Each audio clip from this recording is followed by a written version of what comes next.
So, ఇట్లాంటి ప్రాబ్లమ్‌తో గూడా చాలామంది అమ్మాయిలు కాన్ఫిడెంట్‌గా ఉండరు. వాళ్ళకి డ్రెసెస్ చిన్నగా ఉండటం వల్ల. సో, ఎవరికీ చెప్పుకోలేరు వాళ్ళు. సో, అట్లాంటి కేసెస్ ఏమన్నా మీ దగ్గర వచ్చాయా? Any example?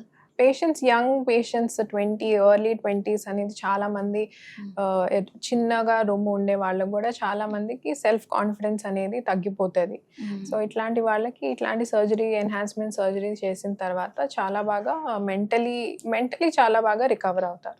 సో, ఎందుకు మేడం అలాంటి ప్రాబ్లమ్స్ ఒస్తాయి? లైక్ జెనెటిక్ ఉంటుందా? లేకపోతే హార్మోనల్ ఇంబాలెన్సా? ఎందువల్ల ఒస్తాయంటారు అలా? యూజువల్‌గా రొమ్ము డెవలప్‌మెంట్ అనేది హార్మోన్స్ వల్ల ఉంటది. సేమ్ మనకి ఇప్పుడు నెలలో ఎట్లా ఏ హార్మోన్స్ వల్ల అయితే ఇంపాక్ట్ అవుతదో ఈస్ట్రోజన్, ప్రొజెస్ట్రాన్ అనేది ఆ హార్మోన్స్ బేసిస్ మీదే ప్యూబర్టీ అప్పుడు రొమ్ము అనేది కూడా డెవలప్ అవుతది. కొంతమందికి అది జెనెటికల్‌గా, కొంతమందికి చిన్నగా ఉండొచ్చు, కొంతమందికి పెద్దగా ఉండొచ్చు, కొంతమందికి డిఫరెంట్ సైజెస్ కూడా ఉండొచ్చు.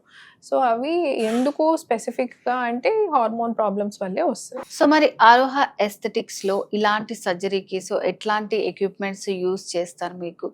హాస్పిటల్ ఎన్విరాన్మెంట్ గాని, పేషెంట్స్‌కి ఎట్లా ఉంటుందంటారు? యూజువల్‌గా ఫీమేల్ పేషెంట్స్ ఎక్కువగా ఉండేది. ఇంకోటేందంటే అందరికీ చెప్పుకోలేరు కాబట్టి మా గోల్ ఏంటంటే వి వాంట్ ద పేషెంట్ కంఫర్టబుల్‌గా ఫీల్ అవ్వాలి. సో, అందుకని మా మెయిన్ ఇంపార్టెన్స్ ఏందంటే female sisters, female staff, so that the patient ఎవరు వాక్ ఇన్ వచ్చినా గూడా వాళ్ళు కంఫర్టబుల్‌గా ఉండొచ్చు. ఒక ప్రాబ్లమ్ అనేది చెప్పుకోవచ్చు. ఎక్విప్‌మెంట్ కూడా సర్జరీకి సేఫ్‌గానే ఉంటాయి అన్నీ. రికవరీకి గూడా అన్నీ సేఫ్‌గానే ఉంటాయి క్లినిక్‌లో.